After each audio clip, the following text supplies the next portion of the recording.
As discussões do campus da ciência psi, elas não se conectaram ao longo do tempo às discussões da profissão psi. Elas têm lugares distintos. Assim, a ciência psi é o conflito de abordagens, as pesquisas, as teorias, as elaborações. A profissão é a questão das regulamentações, da inserção no mercado de trabalho,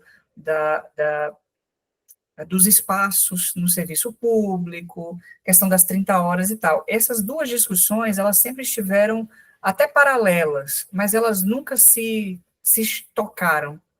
E eu acho que nesses últimos tempos, nos últimos 10 anos, elas começaram a se misturar, a se chocar, né?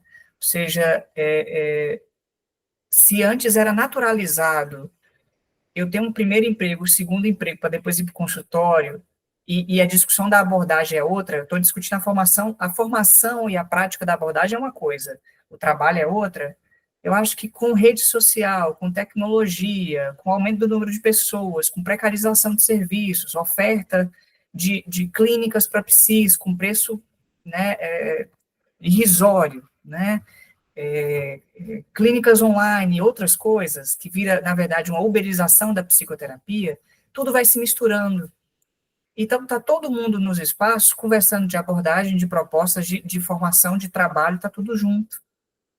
E eu acho que isso vai gerando a coisa de, tipo assim, você tem que ser perfeito, você tem que fazer o ideal, você tem que fazer aquilo que é, como vocês estão colocando, que é excelente. E a excelência, esse discurso vai ocupando todos os espaços, da teoria, da prática, para ganhar dinheiro, tudo. Porque se você tem a melhor teoria, você tem isso, portanto, se é o melhor que isso, é perfeito nisso, você necessariamente pode cobrar mais, você se sente justificada ou justificado. Então, tudo isso vai ficando muito misturado. E aí, eu lembro de aluno chegando para mim, quando eu estava dando aula, que perguntasse, professor, qual é a abordagem que vai me dar mais dinheiro?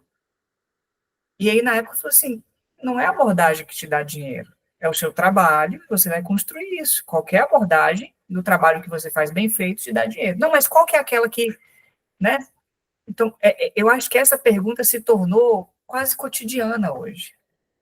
E aí, necessariamente, os discursos de eficácia, eles vão ocupando esse lugar também, né? Porque é o discurso de excelência, é o discurso da perfeição, né? A gente já vê como que, isso não só na psicologia, tá? Pacientes meus que são de outras abordagens, de outras profissões, né? Medicina, outras assim, falam, cara, a rede social tá horrível, porque é uma pessoa criticando a outra por algo que fez, porque a gente também começa a expor a nossa prática na rede, a gente começa a discutir o que a gente faz nas redes, e todo mundo se sente legitimado em colocar isso. Mas também pacientes meus que estão nos serviços, atuando, também estão, por exemplo, os mais antigos, estão assim, cara, eu estou com vergonha, com medo, porque chega uma pessoa recém-formada e quer cantar de galo, porque ele sabe. Então, tudo isso agora faz parte de uma nova dinâmica que a gente está vivendo, né? Ou seja, eu sei o jeito certo, eu tenho a fórmula certa, eu tenho uma prática de excelência, e, novamente, volto para o ponto que eu falei antes, isso gera muita insegurança.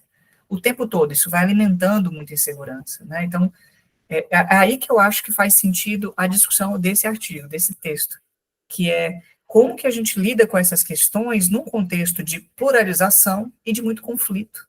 Muito conflito. Porque os conflitos sempre existiram, mas agora eles estão disseminados, eles estão mediatizados. Você vai falar alguma coisa, até o próprio paciente ele já chega na cultura terapêutica, ele já chega te falando com questões de terapia, né? Ele já fez uma outra terapia, ele buscou informação, ele já fez um autodiagnóstico. Então, como que a gente vai lidar com isso diante desse cenário, que é um cenário extremamente caótico? Eu acho que é uma boa palavra, assim.